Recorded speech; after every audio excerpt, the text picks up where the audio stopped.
নমস্কাৰ বোলো সকলোকে পুনৰবাৰ আপোন চৰ্চৰ অন্য এটা ভিডিঅ'লৈ স্বাগতম জনাইছোঁ।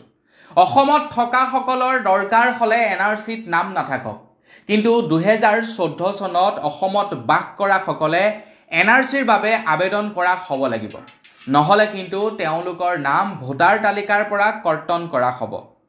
আপোনালোকে এনআৰচিৰ বাবে এনআৰচিত নাম আহিছেনে নাই অহা সেইটো ডাঙৰ কথা নহয়, কিন্তু 2014 চনত আপোনালোকে এনআৰচিৰ বাবে আবেদন কৰা হ'ব লাগিব, তেতিয়াহে আপোনালোকৰ নাম ভোটাৰ তালিকাত থাকিব, নহ'লে কিন্তু আপোনালোকৰ নাম ভোটাৰ তালিকাৰ পৰা কৰ্তন কৰা হ'ব। মন্ত্ৰী হিমন্ত বিশ্ব শৰ্মাদেৱে কৈছে যে আপোনালোকৰ নাম যদি 2014 চনৰ ভোটাৰ তালিকাত নাইও, আপোনালোকে যদি আবেদন কৰিছিলে, ডেট মিনছ আপোনালোকে সেই সময়ত অসমত আছিলে। আৰু যদিহে আপোনালোকে 2014 চনত এনআৰচিৰ বাবে আবেদনেই কৰা নাছিলে, তো ইয়াৰ একমাত্ৰ কাৰণ হৈ গ'ল যে আপোনালোকে সেই সময়ত অসমত নাছিলে, যাৰ কাৰণে এনআৰচিৰ বাবে আবেদন কৰা নাই। তো সেই ক্ষেত্ৰত আপোনালোকে এতিয়া ভোটাৰ কাৰ্ডৰ পৰা নাম আপোনালোকৰ কাট খাব বুলি জনাইছে। তো আমাৰ অসমত এইকেইদিন এনআৰচি, ভোটাৰ কাৰ্ড আৰু আধাৰ কাৰ্ডক লৈ কেইবাটাও ডাঙৰ সিদ্ধান্ত লৈছে অসম চৰকাৰৰ ফালৰ পৰা, আৰু ইয়াৰ ফলত কিন্তু মুছলমানসকলৰ মাজত ডাঙৰ প্ৰভাৱ পৰিব পাৰে। আপোনালোক যদি মুছলমান তেন্তে ভিডিঅ'টো সম্পূৰ্ণকৈ চাবলৈ কিন্তু নাপাহৰিব। মন্ত্ৰী হিমন্ত বিশ্ব শৰ্মাদেৱে আধাৰ কাৰ্ড, ভোটাৰ কাৰ্ড আৰু এনআৰচিক লৈ ডাঙৰ এটা সিদ্ধান্ত লৈছে। তো সেইটোনো কি, সেই সম্পৰ্কে আজিৰ এই ভিডিঅ'টোত মই আপোনালোকক জনাম। তো মই শ্ৰী পাঞ্জি গগৈ, আপোনালোকে চাই আছে আপোন চৰ্চ। আহক আৰম্ভ কৰোঁ আজিৰ ভিডিঅ'। এজন বাংলাদেশীয়ে যেতিয়া নেকি আমাৰ ভাৰতলৈ প্ৰৱেশ কৰে, তো তেতিয়া তেখেতৰ প্ৰথমটো কাম হৈ গ'ল আধাৰ কাৰ্ড এখন জালিকৈ বনোৱা।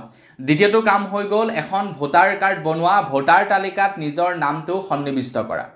যেতিয়াই নেকি আধাৰ কাৰ্ড এখন জালিকৈ বনাই ল'ব পাৰে, তেতিয়াই আধা আধি কাম কমপ্লিট হৈ যায় এজন বাংলাদেশীয়ে ভাৰতীয় নাগৰিকত্ব লাভ কৰাৰ ক্ষেত্ৰত। আৰু যেতিয়াই নেকি এখন ভোটাৰ কাৰ্ড লাভ কৰে, তেতিয়াতো 90% কাম কমপ্লিট হৈ যায় ভাৰতীয় নাগৰিকত্ব লাভ কৰাৰ ক্ষেত্ৰত। কিন্তু অসম চৰকাৰে এতিয়া নতুনকৈ নিয়ম বনাই দিছে, যিটো নিয়ম হয়তো অক্টোবৰ মাহৰ পৰা প্ৰযোজ্য হ'ব। আমাৰ অসমত এতিয়াৰে পৰা আধাৰ কাৰ্ড বনাবৰ কাৰণে প্ৰথমে এনআৰচিৰ লিষ্টত নাম থাকিব লাগিব। এনআৰচিৰ লিষ্টত নাম থাকিলেহে এতিয়াৰে পৰা আধাৰ কাৰ্ড বনাব পাৰিব বুলি জনাইছে। আৰু যদি এনআৰচিৰ লিষ্টত নাম নাথাকে, এনআৰচিৰ লিষ্টত নাম নাথাকিলেও আপোনালোকে 2014 চনত এনআৰচিৰ বাবে আবেদন কৰা হ'ব লাগিব।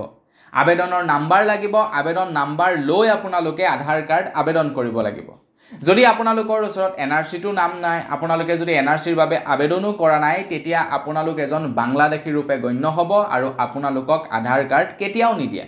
আৰু আধাৰ কাৰ্ড নিদিয়া মানে আপোনালোকৰ ভোটাৰ তালিকাৰ পৰা নাম কৰ্তন কৰিব বুলি জনাইছে। মন্ত্ৰী হিমন্ত বিশ্ব শৰ্মাদেৱে কৈছে যে 2014 চনত যিসকল লোক আমাৰ অসমত আছিলে, তো প্ৰত্যেকেই এনআৰচিৰ বাবে আবেদন কৰিছিলে। আৰু যদি আপোনালোকে 2014 চনত অসমত থাকিও এনআৰচিৰ বাবে আবেদন কৰা নাই, তেন্তে আপুনি এজন বাংলাদেশী। আৰু 2014 চনৰ পাছত যদি আপুনি আহিছে, তো আপোনাৰ ওচৰত এনআৰচিৰ কোনো ধৰণৰ এপ্লিকেশ্যন নম্বৰ নাথাকেই, কাৰণ আপোনালোকে 2014 চনৰ পাছত অসমলৈ আহিছে। গতিকে আপুনি এজন তেতিয়াও স্বতঃস্ফূৰ্তভাৱে বাংলাদেশী। তো আপোনাৰ এনআৰচিৰ লিষ্টত নাম থাকক বা নাথাকক, আপোনাৰ এতিয়া এনআৰচিৰ বাবে আবেদন কৰা নাম্বাৰ থাকিবই লাগিব। যদি আপোনালোকৰ ওচৰত আবেদন কৰাৰ নাম্বাৰ নাথাকে, তেন্তে আপোনালোকে ভোটাৰ কাৰ্ড নাপাব, আৰু ভোটাৰ কাৰ্ড নাপালে আপোনালোকৰ আধাৰ কাৰ্ড নাপাব। আধাৰ কাৰ্ডত নাপালে ভোটাৰ তালিকাৰ পৰা নাম কৰ্তন কৰিব। এনেকুৱা ধৰণৰ আপোনালোকৰ বাবে কেইটামান সিদ্ধান্ত লৈছে মন্ত্ৰী হিমন্ত বিশ্ব শৰ্মাদেৱে।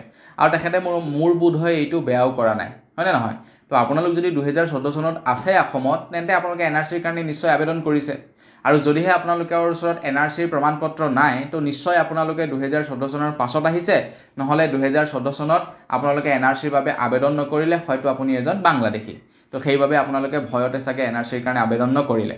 তো এইকেইটা হয়তো কণ্ডিশ্যন হ'ব পাৰে। তো সেইকাৰণে মন্ত্ৰী হিমন্ত বিশ্ব শৰ্মাদেৱে কৈছে যে এনআৰচিত নাম থাকক বা নাথাকক, এনআৰচিৰ বাবে আবেদন কৰা এপ্লিকেশ্যন নাম্বাৰটো থাকিলেও হ'ব বুলি জনাইছে, যাতে আপোনালোকে আধাৰ কাৰ্ড এপ্লাই কৰিব পাৰে। এতিয়া এই নিয়মটো 18 বছৰৰ যিসকল ওপৰ তেওঁলোকৰ বাবেহে প্ৰযোজ্য হ'ব।